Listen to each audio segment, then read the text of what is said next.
नमस्कार, जय हिंद साथियों। मैं शेर खान एजुकेशन प्लेटफॉर्म ज्ञानार्थ एकेडमी में आपका हार्दिक स्वागत और अभिनंदन करता हूं। आप लोगों को पता है कि अभी सीईटी ग्रेजुएशन लेवल और सीनियर सेकेंडरी लेवल का रिजल्ट जारी हो चुका है और आपको पता होगा कि अभी कुछ ही दिनों पहले राजस्थान कर्मचारी चयन बोर्ड का नोटिफिकेशन भी जारी हो चुका है, जिसमें जूनियर अकाउंटेंट और इसी तरह की कई कॉम्पिटिशन्स एग्जाम्स की डेट डिक्लेयर हो चुकी है। तो मैं आपसे कहूंगा कि ज्ञानार्थ एकेडमी जो है, ज्ञानार्थ एकेडमी ने अपना ऐप लॉन्च कर दिया है और बहुत जल्द जूनियर अकाउंटेंट का जो कोर्स है वो आपको वहां देखने को मिलेगा। और इसी तरीके से एलडीसी का बैच भी बहुत जल्दी लगने वाला है। तो मैं ऐसी आशा और उम्मीद करता हूं कि आप लोग ज्ञानार्थ एकेडमी का प्ले स्टोर से ऐप डाउनलोड करें।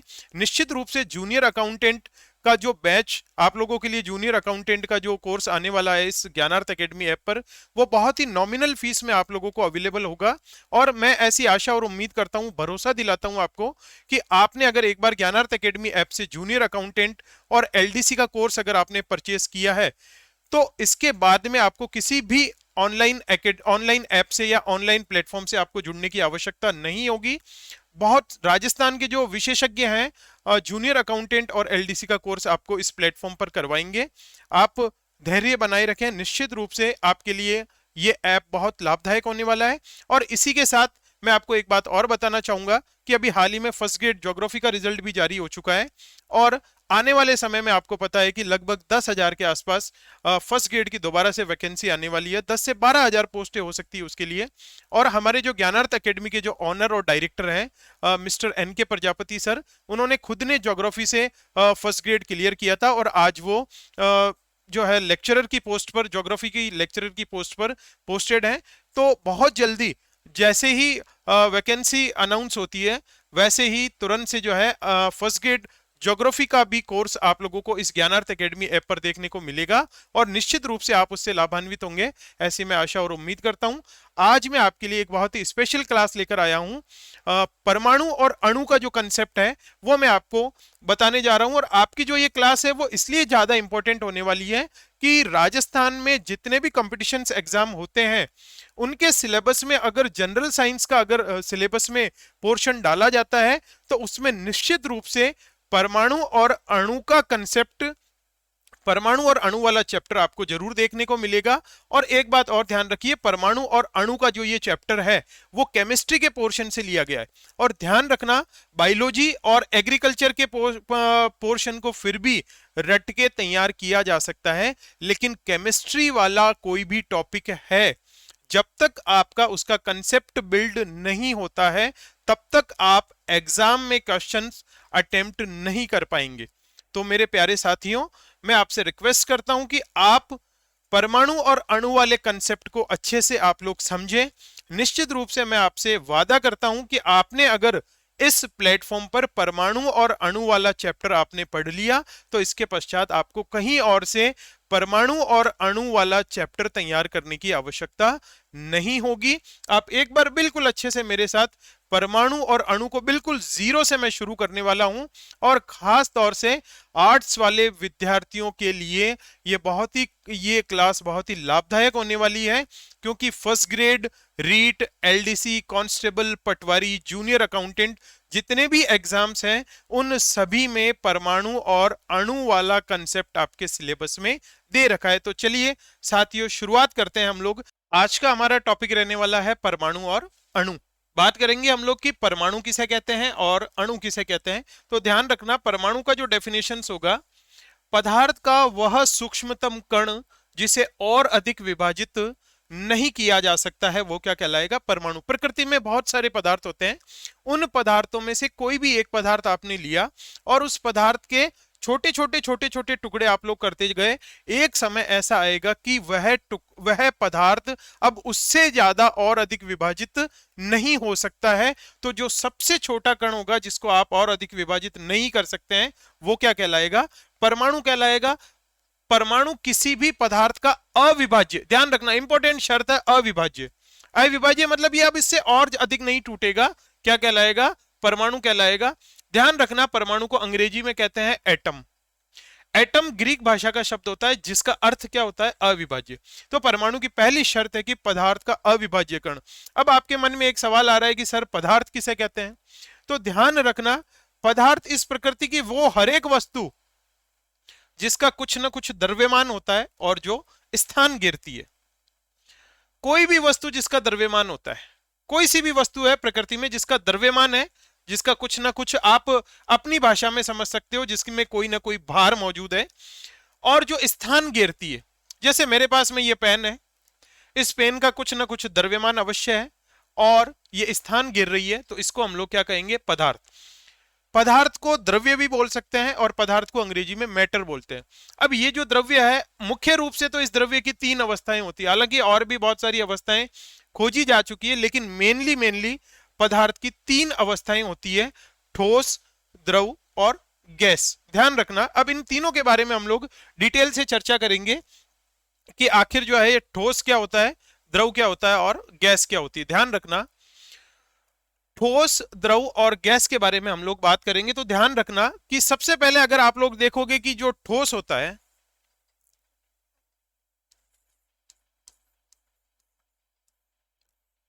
उस ठोस के अंदर जो ठोस जिन कणों से मिलकर बना है, वो कण एक दूसरे के बहुत पास पास में स्थित होते हैं। द्रव की अगर आप बात करोगे तो द्रव में जो ये कण होते हैं वो एक दूसरे से थोड़ी दूरी पर होते हैं, और जो गैस होता है, गैस में जो कण होते हैं वो एक दूसरे से मैक्सिमम दूरी के ऊपर होते हैं। तो जो दो अणुओं के जो बीच की ये जो दूरी होती है, ये वाली, इस दूरी को कहते हैं अंतराण्विक दूरी। इस दूरी को हम लोग क्या कहेंगे, अंतराण्विक दूरी। अंतराण्विक दूरी आप लोग देखिए, एक तो ये ठोस है, एक द्रव है और एक गैस है। सबसे कम किसमें है, सबसे कम है ठोस में। तो अंतराण्विक दूरी ठोसों में न्यूनतम होती है, द्रवों में थोड़ी कम होती है और गैसों में सबसे अधिकतम होती है। बात समझ में आ गई क्या? एग्जाम में सवाल आता है कि सबसे कम अंतराण्विक दूरी पदार्थ की कौन सी अवस्था में देखने को मिलती है, तो ठोसों में देखने को मिलती है। एक बात क्लियर हो गई, अंतराण्विक दूरी ठोसों में सबसे कम होती है, द्रवों में उससे थोड़ी ज्यादा होती है और गैसों में उससे अधिक होती है। दूसरी बात करते हैं हम लोग आकर्षण बल। आकर्षण बल, ये जो ठोस के जो दो कण हैं, इन दोनों के बीच में बहुत ज्यादा आकर्षण बल होने के कारण ही तो ये दोनों एक दूसरे के बिल्कुल पास पास के अंदर मौजूद हैं। तो आकर्षण बल ठोसों के अंदर प्रबल होता है, यानी सबसे ज्यादा होता है। द्रवों के अंदर ठोसों से तो कम होता है लेकिन गैसों से अधिक होता है। ये द्रव है, इस द्रव के अंदर ये जो दो कण है वो थोड़े से दूरी पर मौजूद होते हैं, यानी इनका आकर्षण बल दुर्बल है। आकर्षण बल ठोसों की तुलना में कम है। और गैसों की बात करोगे तो गैस ऐसी होती है, इनका आकर्षण बल और भी कम होता है। तो सर्वाधिक आकर्षण बल होता है ठोसों में, फिर होता है द्रव में और उससे कम होता है गैसों में। दो बात क्लियर समझ में आ गई, ये मेन कंसेप्ट है ठोस, द्रव और गैस का। तीसरी बात ध्यान रखना कि जो ठोस होते हैं उनका एक फिक्स आकार होता है। ईंट है, ईंट का अपना आकार है, पेन का अपना आकार है, टेबल का अपना आकार है, कुर्सी का अपना आकार है, क्योंकि ये सभी ठोस है। तो ठोसों का आकार निश्चित होता है, लेकिन जो द्रव होते हैं उनका आकार अनिश्चित होता है। पानी का कोई आकार है क्या? बात समझ में आ रही है? आपने मार्केट से कोल्ड ड्रिंक लिया या आपने चाय लिया, कॉफी लिया, सभी द्रव फॉर्म में, क्या इनका आकार निश्चित होता है? क्या कोई बता सकता है चाय का आकार कैसा होता है, पानी का आकार कैसा हो सकता है? तो द्रवों का जो आकार होता है वो अनिश्चित होता है। और इसी तरीके से गैसें, ऑक्सीजन गैस है, नाइट्रोजन गैस है, हाइड्रोजन गैस है, इन सभी का जो आकार होता है वो अनिश्चित होता है। एक मेनली अंतर ये हो गया। तो आप सीधा सीधा बोल सकते हो कि सर ठोस जो होते हैं उनका जो आकार होता है वो निश्चित होता है और द्रवों और गैसों का आकार अनिश्चित होता है। क्लियर है क्या बात? चलिए नेक्स्ट बात करते हैं हम लोग आयतन। आयतन ध्यान रखना, आयतन का ये मतलब होता है कि वो कितना स्थान घेर रही है, उससे अपन को पता चलता है कि उसका आयतन कैसा है। जैसे ठोस होते हैं तो ठोस का जो आयतन होता है वो निश्चित होता है। वैसे आयतन का फॉर्मूला भी होता है आप लोगों का, आयतन को डी से डिनोट करते हैं, वॉल्यूम कहते हैं इसको, आयतन को अंग्रेजी में कहते हैं वॉल्यूम। तो ठोसों का जो आयतन होता है वो निश्चित होता है, द्रवों का भी आयतन निश्चित होता है, जैसे 5 लीटर का हम लोगों ने जग लिया है, तो 5 लीटर के जग में 5 लीटर पानी डाला जा सकता है। ऐसा तो है नहीं कि 5 लीटर का जग लिया और उसमें 10 लीटर हमने पानी डाल दिया। तो आयतन द्रवों का भी निश्चित होता है, लेकिन गैसों का अनिश्चित होता है। एक गुब्बारे में बहुत सारी वायु भरी जा सकती है, ट्यूब में बहुत सारी हम लोग वायु भर रहे हैं, तो इसका जो आयतन होता है गैसों का, वो आयतन अनिश्चित होता है। फिर कंसेप्ट आता है संपीड्यता। ध्यान रखना, संपीड्यता का आप लोगों को मैं अपनी भाषा में बताऊं तो संपीड्यता का अर्थ होता है किसी भी पदार्थ को दबाने का गुण, कंप्रेस करने का गुण। क्या आप लोग ठोसों को कंप्रेस कर सकते हैं? क्या ठोसों को दबा सकते हैं? आपको मैंने एक ईंट दे दी और मैंने आपको बोला कि अब आप इसको दबाइए। मैंने आपको एक पानी की बोतल दे दी कि आप इसको दबाइए, और फिर मैंने आपको एक गुब्बारा दे दिया, गुब्बारे में गैस भरी हुई है, और मैंने कहा इसको दबाइए। क्या ईंट को दबाया जा सकता है? नहीं। तो ठोसों में संपीड्यता का गुण नहीं पाया जाता है। द्रवों में पाया तो जाता है, लेकिन थोड़ा पाया जाता है। और सर्वाधिक किस में पाया जाता है? गैसों में। बात समझ में आई क्या अच्छे से?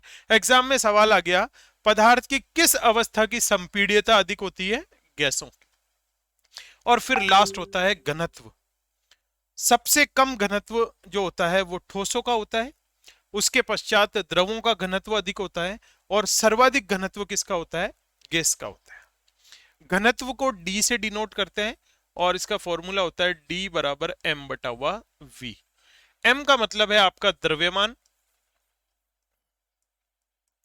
और v का मतलब है आपका आयतन। एग्जाम में आपसे सवाल पूछ लिया जाए कि सबसे अधिक घनत्व पदार्थ की किस अवस्था का होता है, तो सबसे अधिक घनत्व पदार्थ की गैसीय अवस्था का होता है। बात समझ में आ गई? परमाणु पदार्थ का सबसे सूक्ष्मतम कण होता है, और पदार्थ उस वस्तु को कहेंगे जिसका कुछ ना कुछ द्रव्यमान होता है और जो स्थान घेरती है। मेनली पदार्थ की 3 अवस्थाएं होती है, ठोस, द्रव और गैस। तीनों के गुणों के बारे में अपन ने अच्छे से बात कर ली।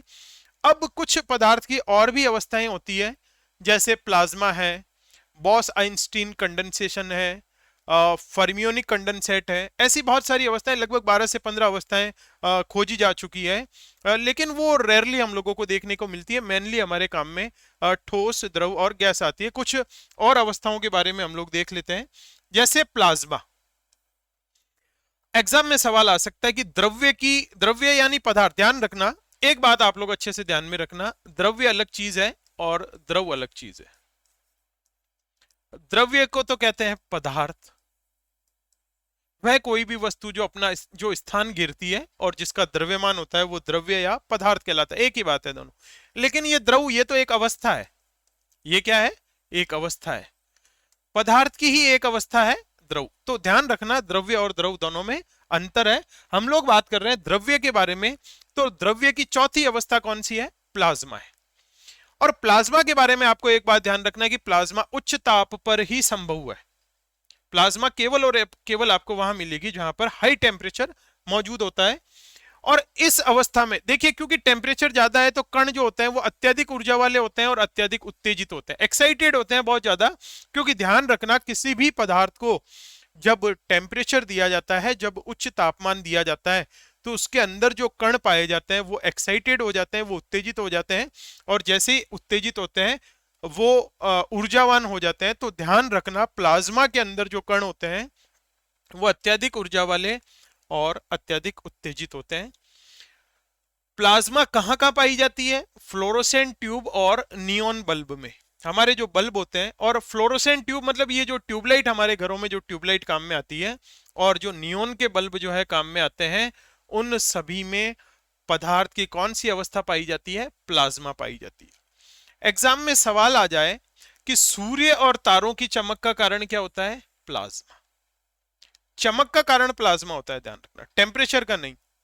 सूर्य में इतना ज्यादा ताप होता है, उसका कारण होता है नाभिकीय संलयन अभिक्रिया। कौन सी अभिक्रिया? नाभिकीय संलयन अभिक्रिया। ये बात आप लोगों को बच्चों ध्यान में रखनी है। लेकिन एग्जाम में आ जाता है कि सूर्य और तारों की चमक का कारण क्या है, तो चमक का कारण होता है प्लाज्मा। नेक्स्ट, एक द्रव्य की एक और पांचवी जो अवस्था है वो होती है boss Einstein condensate. Boss Einstein condensate ये द्रव्य की पांचवी अवस्था है।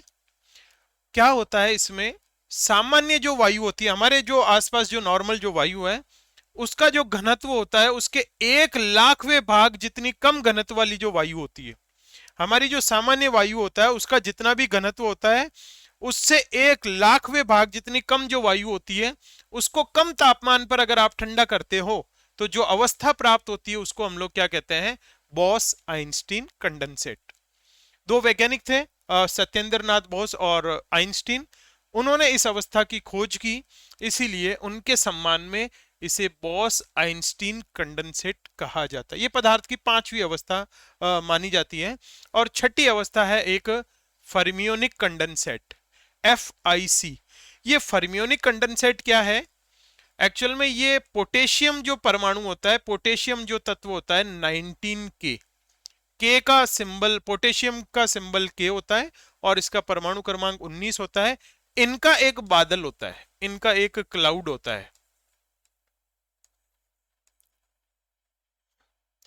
इसे फर्मियोनिक कंडेंसेट कहा जाता है। ऐसी बहुत सारी अवस्थाएं हैं जिनमें आपके लिए मेनली तो इंपॉर्टेंट है ठोस, द्रव और गैस, लेकिन इसके अलावा कभी कभार प्लाज्मा के बारे में भी पूछ लिया जाता है, बॉस आइंस्टीन कंडेंसेट या फर्मियोनिक कंडेंसेट के बारे में भी पूछ लिया जाता है। तो ये आपका पदार्थ हुआ है।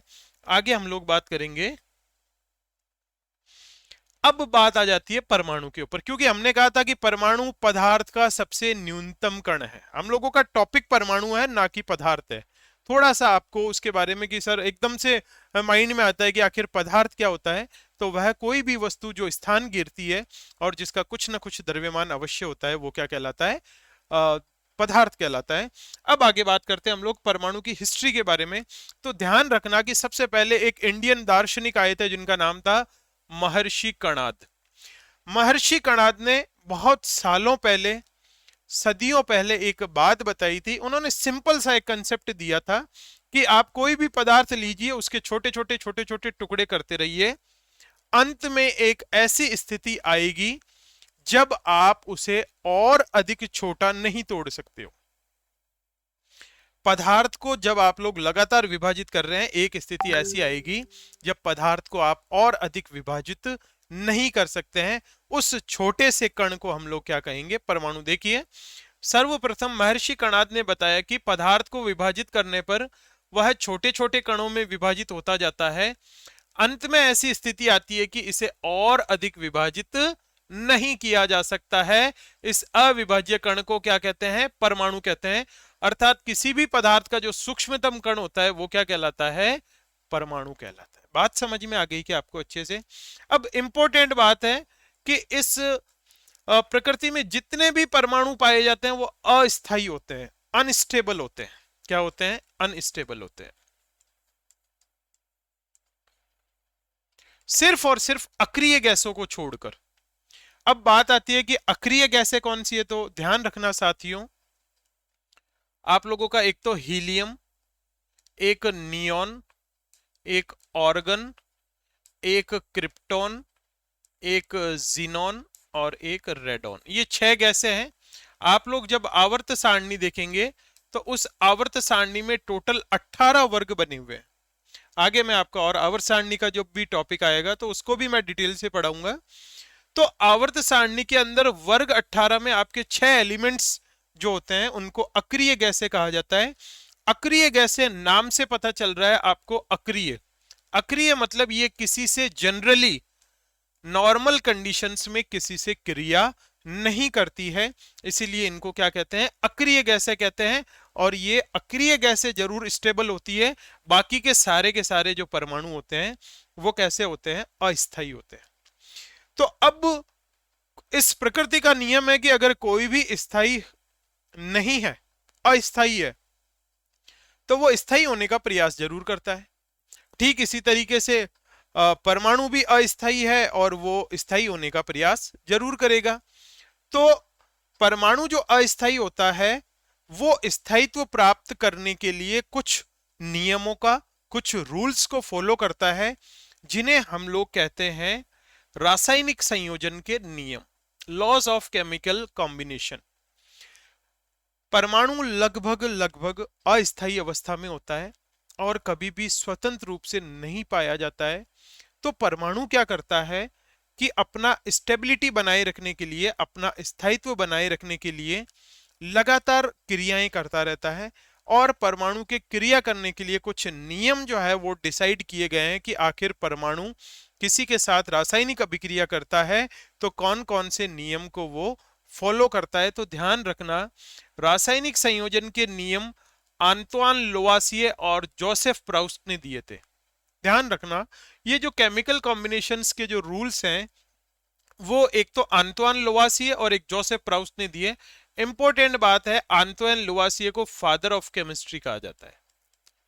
रसायन विज्ञान का पिता किसे कहा जाता है? आंतोइन लुवासिए को कहा जाता है। इन दोनों ने रासायनिक संयोजन के नियम दिए थे। इस रासायनिक संयोजन के नियम में दो नियम शामिल है। पहला नियम है द्रव्यमान संरक्षण का नियम, law of conversation of mass, और दूसरा है स्थिर अनुपात का नियम, लॉ ऑफ कांस्टेंट प्रोपोर्शन। दोनों नियमों के बारे में हम लोग डिटेल से बात करेंगे।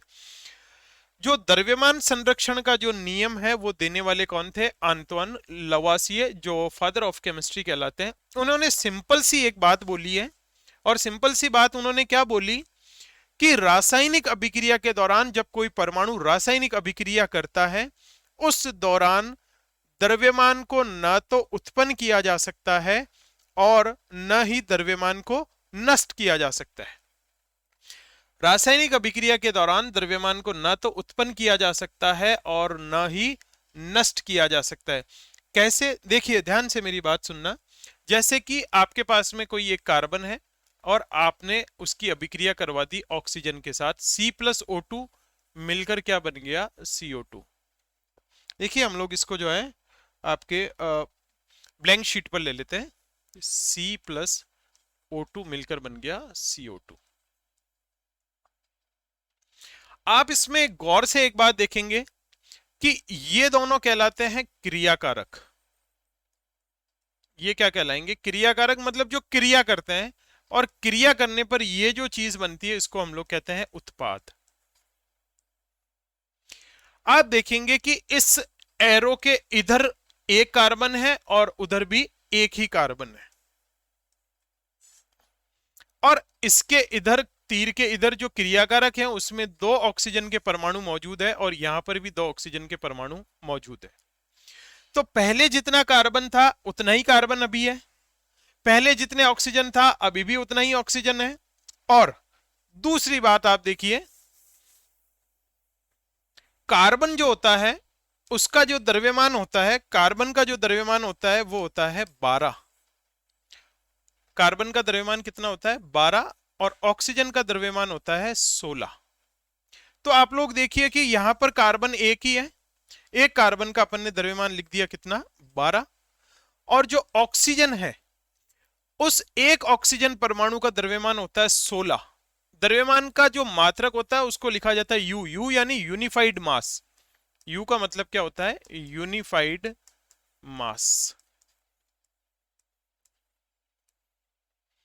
तो कार्बन का तो 12 है और एक ऑक्सीजन का होता है 16। तो यहां पर कितने ऑक्सीजन है? 2 ऑक्सीजन है, तो 16 इंटू 2 बराबर कितने हो जाएंगे? ये तो हो गए आपके 32 और ये हो गए 12। 32 और 12 44। अब इधर बात करते हैं हम लोग। एक कार्बन मौजूद है तो एक कार्बन का कितना हो गया? 12 प्लस, और ऑक्सीजन के कितने मौजूद है? 2। 16 into 2, 12 plus 32 equals to 44। Hence proved कि रासायनिक अभिक्रिया में द्रव्यमान को न तो उत्पन्न कर सकते हो और न ही नष्ट कर सकते हो। पहले द्रव्यमान था 44 यूनिफाइड मास और अभी भी द्रव्यमान है 44 यूनिफाइड मास। बात समझ में आई क्या? तो आंतोइन लुवासिए ने सिंपली एक बात कही है कि कोई भी परमाणु स्टेबल होने के लिए जब भी रासायनिक अभिक्रिया करेगा तो रासायनिक अभिक्रिया के दौरान द्रव्यमान को न तो उत्पन्न किया जा सकता है और न ही द्रव्यमान को नष्ट किया जा सकता है। अर्थात रासायनिक अभिक्रिया से पहले का द्रव्यमान और रासायनिक अभिक्रिया के पश्चात का द्रव्यमान सदैव कैसा रहेगा? समान रहेगा। बात समझ में आ गई? चलिए दूसरा हम लोग बात करते हैं। दूसरा आप लोगों का है स्थिर अनुपात का नियम।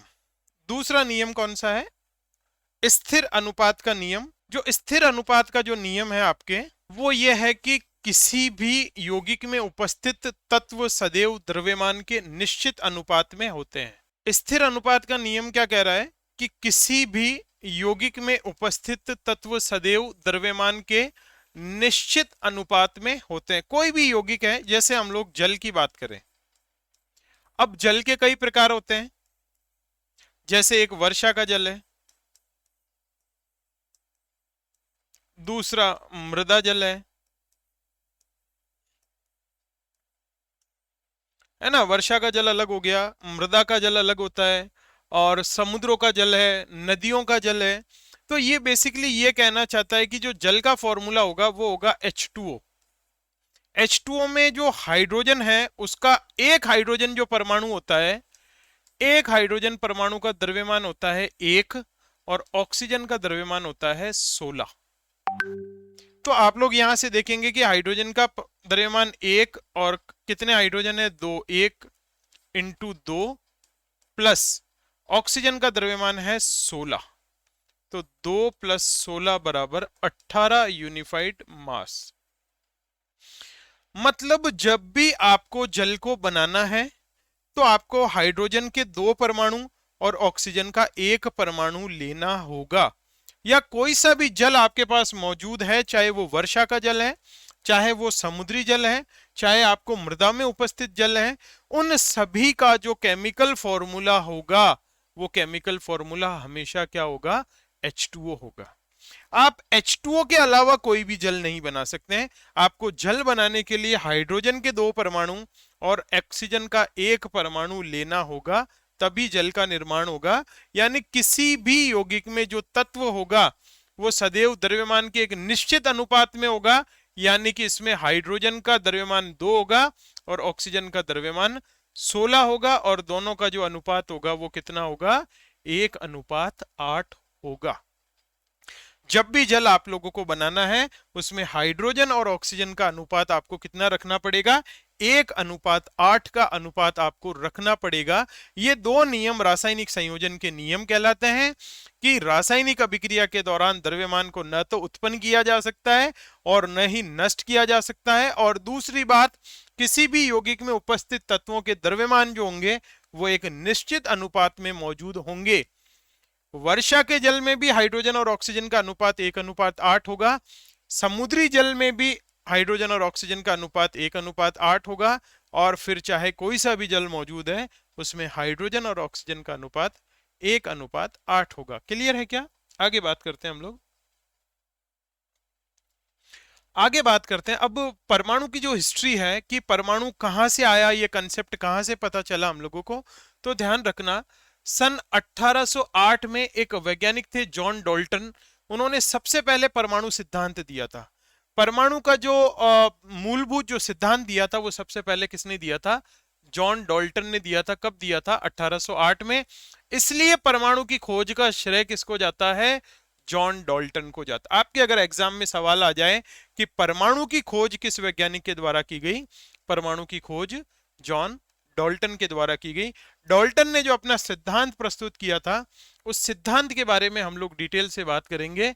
सबसे पहला उन्होंने जो बेसिक जो बात बताई थी, उन्होंने कहा था कि कोई सा भी जो पदार्थ है वो अविभाज्य परमाणुओं से मिलकर, उन्होंने सिंपल सी एक थ्योरी दे दी कि इस प्रकृति में आपको कोई भी पदार्थ देखने को मिले, वो कहते हैं कि उसका निर्माण अविभाज्य परमाणुओं से हुआ है।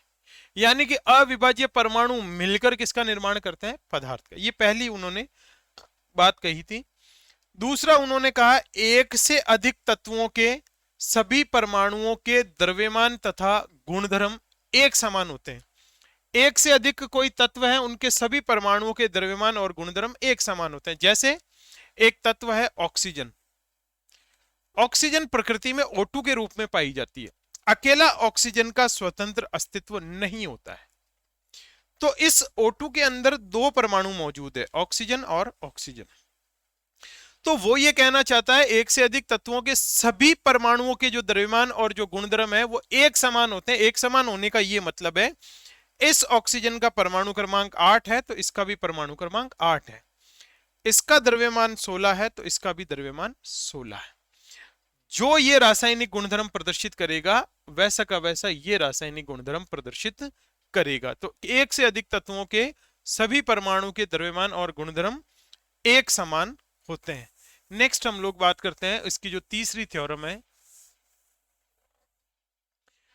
एक से अधिक तत्वों के परमाणुओं के निश्चित अनुपात में संयोजन से यौगिक बनते हैं। आप लोगों को अगर यौगिक बनाना है तो उस यौगिक में जो भी तत्व आप लोग काम में ले रहे हो उनका एक अनुपात निश्चित होगा और निश्चित अनुपात में संयोजन से ही यौगिकों का निर्माण होता है। जैसे आप लोगों ने बात किया कि जल, जब भी आपको जल को बनाना होगा, ध्यान रखना मैंने अभी थोड़ी देर पहले बताया था कि हाइड्रोजन का द्रव्यमान होता है 1, यहां पर हाइड्रोजन के दो परमाणु मौजूद हैं इसलिए 1 इंटू 2 प्लस ऑक्सीजन का द्रव्यमान है 16, 1 इंटू 2 बराबर 2 प्लस 16 बराबर 18। इसका यूनिफाइड मास तो आ गया 18। लेकिन अगर अपन इसमें हाइड्रोजन और ऑक्सीजन का अनुपात ज्ञात करना चाहें तो हाइड्रोजन का द्रव्यमान है यहां पर 2 और ऑक्सीजन का द्रव्यमान है 16, ये हो गया आपका 1:8। एक से अधिक तत्वों के परमाणुओं के निश्चित अनुपात में संयोजन से ही यौगिक बनेगा। इनका कहने का सिंपल सा मतलब ये है कि जब भी आपको जल को बनाना होगा तो हाइड्रोजन और ऑक्सीजन का जो अनुपात है वो अनुपात कितना रखना पड़ेगा आपको, 1:8 आप लोगों को रखना पड़ेगा। क्लियर है क्या ये बात? आगे बात करते हैं।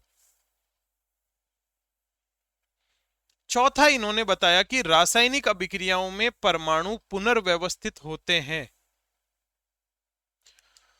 रासायनिक अभिक्रियाओं में न तो द्रव्यमान को उत्पन्न किया जा सकता है और न ही नष्ट किया जा सकता है। रासायनिक अभिक्रियाओं में जो परमाणु होते हैं वो पुनर्व्यवस्थित होते हैं, खाली आप उनको न तो नष्ट कर सकते हो और न ही आपको उनको उत्पन्न कर सकते हो। जैसे एक रिएक्शन ले लेते हैं हम लोग, CH4 प्लस का 2O2 बन रहा है CO2 प्लस का 2H2।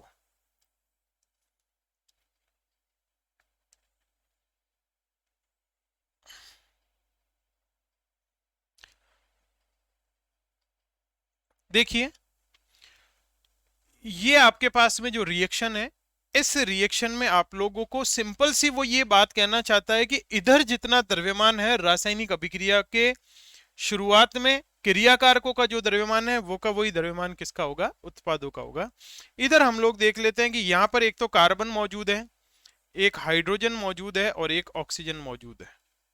उधर भी एक कार्बन मौजूद है, हाइड्रोजन मौजूद है और ऑक्सीजन मौजूद है। अब यहां देखो कि आपको कार्बन कितना दिखाई दे रहा है, 1। वहां भी कार्बन कितना दिखाई दे रहा है, 1।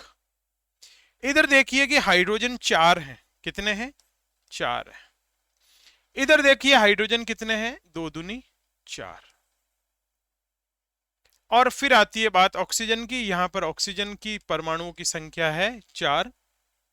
और यहां देखिए 2 ऑक्सीजन तो ये रहे और 2 ऑक्सीजन ये रहे,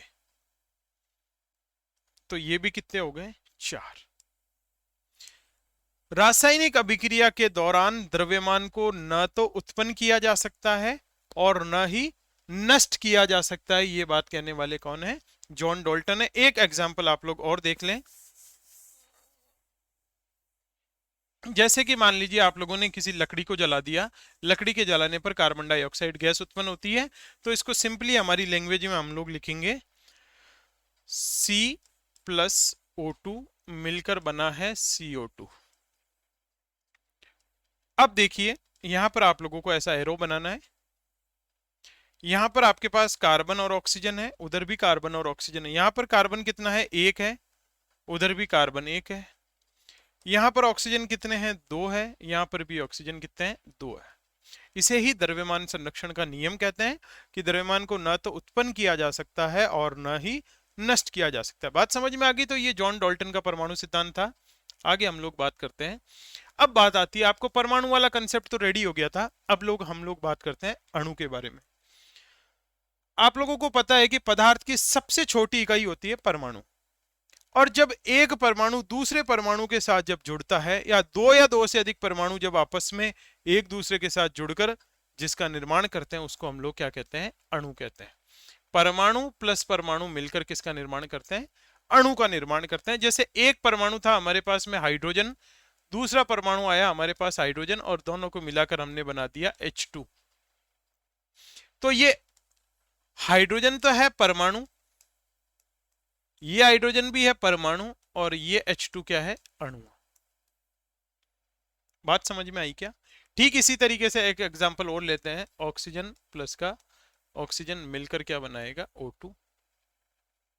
क्लियर है क्या बात? तो दो परमाणु आपस में मिलकर किसका निर्माण करेंगे? अणु का। जैसे H plus H H2, O plus O O2, N plus N N2। एक बेसिक डिफरेंस और एक बेसिक अंतर परमाणु और अणु के बारे में होता है।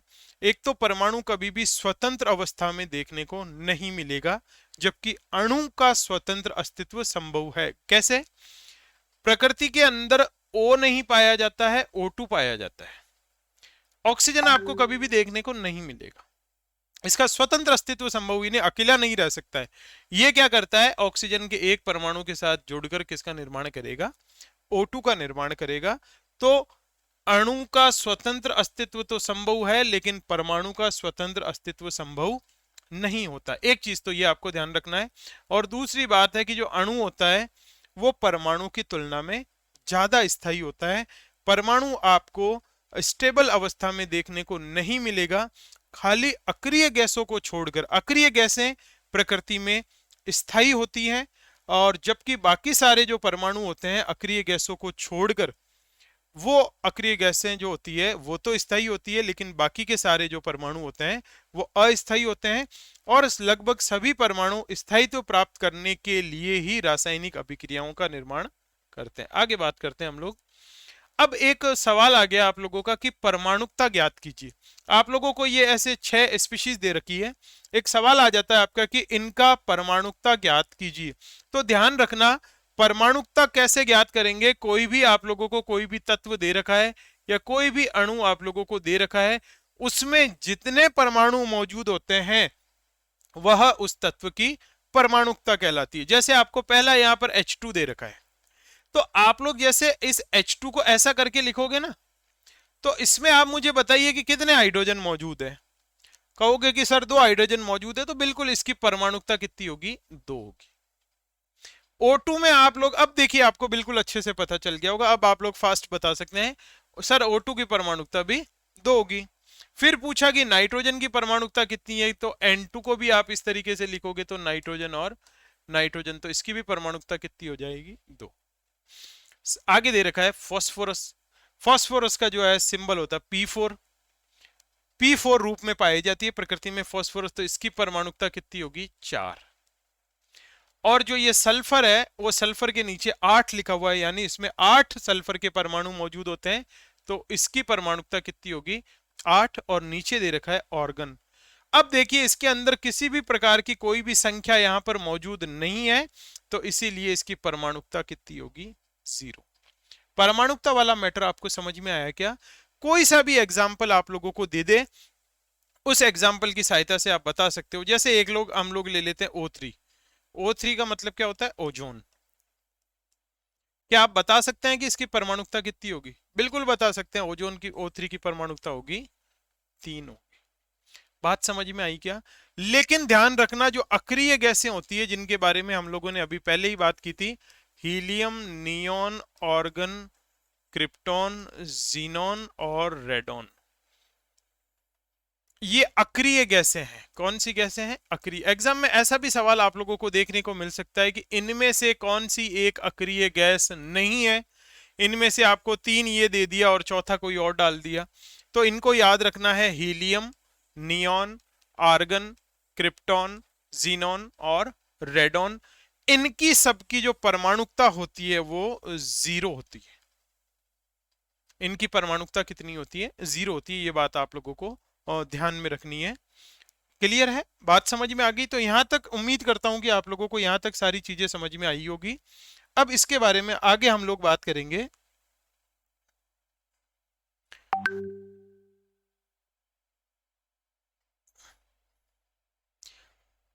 उम्मीद करता हूं कि प्यारे विद्यार्थियों, साथियों, आपको ये क्लास समझ में आई होगी। आपका कंसेप्ट निश्चित रूप से बिल्ड हुआ होगा। मैं एक बार फिर से आपसे विनम्र निवेदन करता हूं कि आप ऐसी ही कंपटीशंस एग्जाम की तैयारी करने के लिए, अच्छी अच्छी क्लासेस लेने के लिए आप लोग ज्ञानार्थ एकेडमी का ऐप आप लोग डाउनलोड करें।